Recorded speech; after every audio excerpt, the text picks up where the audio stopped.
নামাজ ভালো লাগে না, রোজা ভালো লাগে না, তিলাওয়াত ভালো লাগে না। উলামায়ে কেরামের মজলিসে বসলে তখন সাকিনা নাজিল হয়, রহমত বর্ষণ হয়।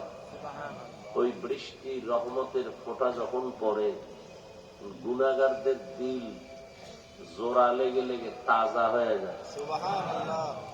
আর তাজা হওয়ার পরে আগে নামাজ পড়তে ভালো লাগতো না, এখন নামাজ না পড়লে ভালো লাগবে না। এই অবস্থা তৈরি হবে। উলামায়ে কেরামের নেক নজর বড় দামি।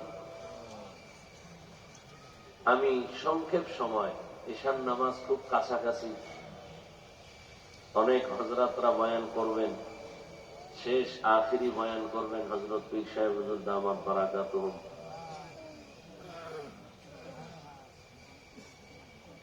কোরআনে হাকিমের যে আয়াত পড়েছি, আল্লাহ বলেন, ইয়া আইয়ুহাল্লাযীনা আমানুত্তাকুল্লাহ, হে মুমিন তোমরা আল্লাহকে ভয় করো, তাকওয়া অর্জন করো। ওয়াল তানজুর নাফসুম মা কদ্দামাত লিগাদ, তোমার সামনে একটা অনন্ত অসীম কাল আছে, জীবন আছে, ওই জীবনের জন্য কি অর্জন করেছো একটু হিসাব মিলাও, নজর দাও।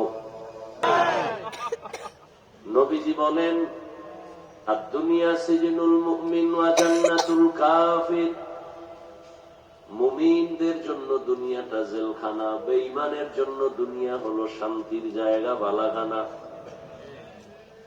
যত শান্তি মুমিন আখিরাতে পাবে, দুনিয়ায় না। যত কষ্ট মুমিন আখিরাতে পাবে, দুনিয়ায় না। দুনিয়ায় শান্তি, পরকালে কষ্ট বেঈমানের জন্য, দুনিয়ায় কষ্ট, পরকালে শান্তি মুমিনের জন্য। তো জেলখানার সাথে নবী তুলনা দিলেন কেন মুমিনকে? বলে, জেলখানায় যেমন আসামি ঢুকতেই চায় না, তার খেয়াল থাকবে আমার এটা বাড়ি না। যেমন আপনারা এখন এখানে আসছেন বয়ান শুনতে, সবার কিন্তু নিজস্ব বাড়ি আছে না? যতই বয়ান শুনেন না কেন, ঘড়ির দিকে তাকান, টাইম কত, বাসায় যাব কখন, ছেলে মেয়ের খবর কি, স্ত্রীর খবর কি, আবার ঘরের তালা গেট বন্ধ হয় কিনা, তাড়াতাড়ি বাসায় যাওয়া লাগবে। না যাওয়া পর্যন্ত অন্তরের কোনো তৃপ্তি নাই, বসার মধ্যে তৃপ্তি নাই, হাঁটা চলার মধ্যে তৃপ্তি নাই।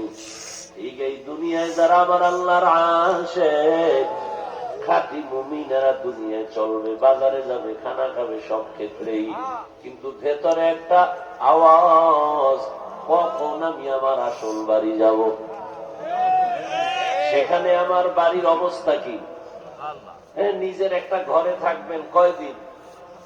60 বছরের গ্যারান্টি, 1 মিনিট 1 সেকেন্ড নিঃশ্বাসের নাই বিশ্বাস।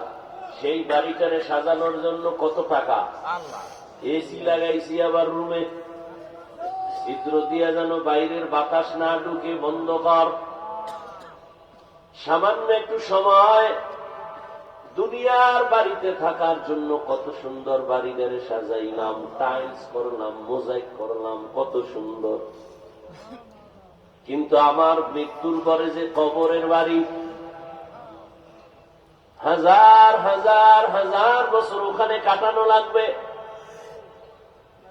ওই বাড়িটাও যদি ছিদ্র বন্ধ করে না যায়, ওই বাড়ির মধ্যে ছিদ্র দিয়া সাপ ঢুকবে, ওই কবরের চারদিক থেকে ছিদ্র দিয়া জাহান্নামের আগুন ঢুকবে। তুমি আমি আরামে থাকার জন্য কত সুন্দরভাবে ঘরের ছিদ্র বন্ধ করি, বাইরের বাতাস যেন না ঢুকে। আমি ঘুমাবো, এসির বাতাস যেন বাইরে না যায়। সামান্য সময়ের জন্য তুমি এই নকল বাড়ি সাজাও, তোমার আমার আসল বাড়ি কবর। ওই বাড়িতে যেদিন ঢুকবো, ওখানে যেন আমার কোনোভাবে সাপ ঢুকতে না পারে, অন্যদিকের কোনো খারাপ কিছু ঢুকতে না পারে। এই জন্য এখান থেকেই ছিদ্র বন্ধ করতে হবে। নামাজের আমল দিয়া ছিদ্র বন্ধ করে দাও, রোজার আমল দিয়া ছিদ্র বন্ধ করে দাও। قال رسول الله صلى الله عليه وآله وسلم إذا وزع الميت في قبره جاء القرآن عند رأسه والصلاة عن يمينه والصيام عن شماله وسائر الحسنات عند رجليه। মাইয়িতকে যখন কবরে রেখে সবাই চলে যাবে, দুই ফেরেশতা মাথার দিক থেকে ঢুকবে, নিষেধ করবে আসবা না। কে তুমি নিষেধ করলা? বলে আমি বললাম এই মাইয়িতের আপন বন্ধু কোরআন। কি কোরআন? ফেরেশতারা আবার ডান দিক দিয়ে ঢুকবে, বলবে খবরদার আসবা না। কে? বলে আমি মাইয়িতের বন্ধু নামাজ। ফেরেশতারা আবার বাম দিক থেকে ঢুকবে, বলবে আসবা না, আমি মাইয়িতের চিরবন্ধু রোজার আমল। ফেরেশতারা পায়ের কিনারা দিয়া ঢুকবে, বলবে আসবা না। কে তুমি নিষেধ করলা? বলে মেসওয়াকের আমল, পাগড়ির আমল, দস্তরখানের আমল, জিকিরের আমল, তেলাওয়াতের আমল। ফেরেশতারা বলবে কি হালাত? আল্লাহ বলবেন এ তো আমার আশেক, এখানে আর ঢুকবা কি? ওর চারদিকে তো আমার আওয়াজ, আমার মোহাব্বতের কোরআন, আমার মোহাব্বতের নামাজ। নামাজ, রোজা, তেলাওয়াত কতক্ষণ থাকবা? বলে আমরা তারে এত ভালোবাসি, দুনিয়াতে থাইকাই কোরআন আমারে ভোলে নাই। নামাজের আজান হলে পাগলের মতো মসজিদে দৌড়ায় যাইত। মানুষ যখন ঘুমায় যায়, এই বান্দা নামাজের মুসাল্লায় দাঁড়ায় যাইত। গভীর রজনীতে আসমান ঘুমায়, জমিন ঘুমান্ত, পাখি ঘুমায়, মাছ ঘুমায়, জঙ্গলের প্রাণীরা ঘুমায়।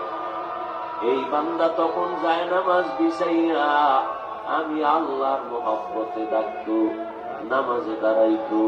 এই বান্দা দুনিয়াতে আমাকে ভুলে নাই, আমরাও ভুলব না। কতক্ষণ থাকবো জানো? আমরা তাকে জান্নাতে ঢুকানো পর্যন্ত থাকবো। বেহেশতা যাকে আজারে নবাশদ কসে রাবা কসে কারে নবাশু। পরকালের জিন্দেগির জন্য কি হিসাব মিলাই নিলা, কি সঞ্চয় করলা?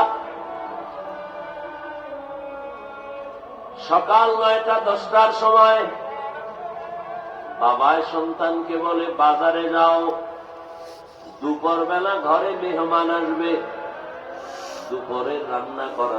10টা-11টায় বাজারে গিয়া পকেট ভরা টাকা। বাজারে যাওয়ার পরে দেখে সুন্দর সুন্দর বিল্ডিং, রঙের বাতি জ্বলে, কোথাও আবার গান চলে, কোথাও নাচ গান চলে। রং তামাশার রংমহল দেখেও ধাঁধায় পড়ে গেছে। এখন এখানে খেলা চলে, ওখানে ক্যানভাসারের আওয়াজ, ওখানে সুন্দর বাতি জ্বলে। এগুলো হাটে আর দেখে এত সুন্দর বাড়ি, এত সুন্দর গাড়ি। দেখতে দেখতে দুপুরের সময় ঘনিয়ে যায়। হঠাৎ করে মনে পড়ছে আমার বাজারে তো বাবায় পাঠাইছে আমার তরকারি নেওয়ার জন্য। মেহমান আসবে দুপুর বেলা, এখন আমি বাজার করতে পারি নাই। আমি যদি এখন দেরি করিয়াও যাই তো আমারে বাবায় মারবে। পাগলের মতো হয়ে গেছে, তাড়াতাড়ি সময় কম, বাজার করি। এবার বাজারে তরকারির বাজারে ঢুকবে, পকেটে হাত দিয়ে দেখে খেলার তামাশায় ঘুরে টাকাও হারায় গেছে। এখন চোখের পানি ছেড়ে কাঁদে, আমার উপায় কি? আমিও খানা পাবো না, ঘরের মেহমানের উপায় কি? আমার বাবা তো বেতের বাড়ি দিবে। আল্লাহ কয় বান্দা, জমিনের বাসিন্দা জিনও ছিল, ফেরেশতারাও ছিল, কিন্তু মানুষ তোরে বাসিন্দা হিসাবে বানাই নেই। আমি বানাইছি আখিরাতের বাজার করার জন্য। দুনিয়াতে আইসা এখন দেখো সুন্দর সুন্দর রংমহল, দুনিয়ার মায়ায় পরে একদল। আখিরাত আছে, বাড়ি আছে, বাজার আছে, খবরই নাই। যেদিন আজরাইল তোমাকে ডাকবে, সেই দিন আফসোস আর চোখের পানি করবে, কোন বাজারই তো করতে পারলাম না। আল্লাহ এজন্যই বলেন লা ইয়াগুররান্নাকা তাকাল্লুবুল্লাযীনা কাফারু ফিল বিলাদ মাতাউন কালীলুন সুম্মা মাওয়াহুম জাহান্নাম ওয়া বিইসাল মিহাদ। আল্লাহ বলেন বেঈমান কাফেরের